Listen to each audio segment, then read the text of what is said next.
Étant actionnaire majoritaire, j'ai proposé donc au conseil d'administration la cession de l'activité, de la transmettre au plus vite.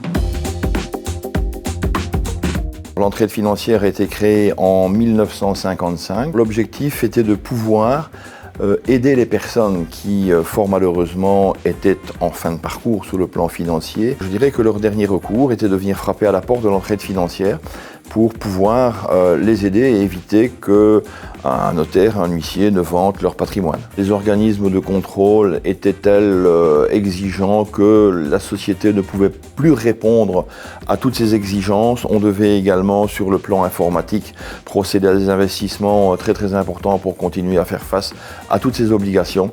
Et c'est un ami expert comptable dans la région de Tournai qui m'a recommandé donc la société FB Transmission de prendre contact avec M. Delafaye afin que ce dernier puisse nous aider.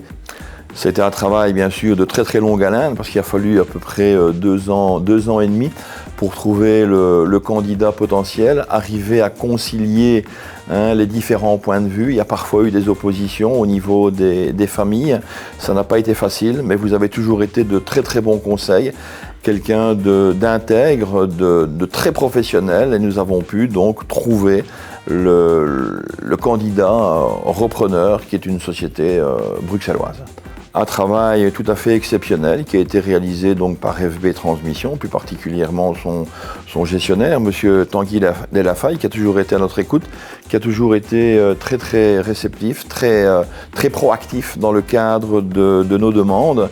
Et ce dossier, bien sûr, est un dossier qui n'était pas facile, ça a quand même pris un certain temps pour pouvoir céder, mais vous êtes arrivé in fine à céder à une société de la région bruxelloise. Alors l'entraide financière, d'abord, c'était vraiment une découverte. Le petit poussé de son secteur, un secteur fortement réglementé, mais c'était aussi un coup de cœur, une vraie dimension humaine. On avait vraiment envie de les aider. Il y avait un actionnariat un peu compliqué, 2 familles. Et voilà, on était très motivés pour les aider. Lorsque nous avons reçu la mission, il y avait déjà un acquéreur qui était pressenti. Toutefois, nous estimions que le dossier n'était pas prêt. Donc il a fallu d'abord faire une valorisation, rédiger un infomémo, avant de vraiment chercher les candidats acquéreurs. Donc nous avons donc conseillé au conseil d'administration de mettre en pause la discussion qui avait démarré avec le premier candidat. Malgré le fait qu'on avait une longue liste de candidats, on s'est aperçu que les acteurs financiers classiques n'étaient pas nécessairement intéressés par cette niche qui représentait l'entraide financière. D'autre part, les acteurs qui ne sont pas encore présents dans le secteur financier étaient vite effrayés, vu la lourdeur de la réglementation et aussi les besoins financiers, car outre le prix d'acquisition, il fallait assurer le funding, c'est-à-dire le financement, qui en l'occurrence se faisait par un réseau d'obligataires. C'était quelque chose qui a fait peur à pas mal de candidats acquéreurs. Finalement, la négociation s'est réduite à un nombre limité, à 2 candidats actionnaires. Il y avait bien sûr le candidat initial et puis un autre candidat qui est arrivé en cours de route, Patronal Life, qui est un acteur établi, actif dans l'assurance vie, mais également dans les crédits hypothécaires, qui a cru dans le potentiel de l'entraide financière et avec qui finalement on a trouvé un accord. Pour moi, le mot qui résume le mieux cette transaction, c'est le mot confiance. L'activité de l'entraide, c'est du crédit. Crédere, c'est la confiance.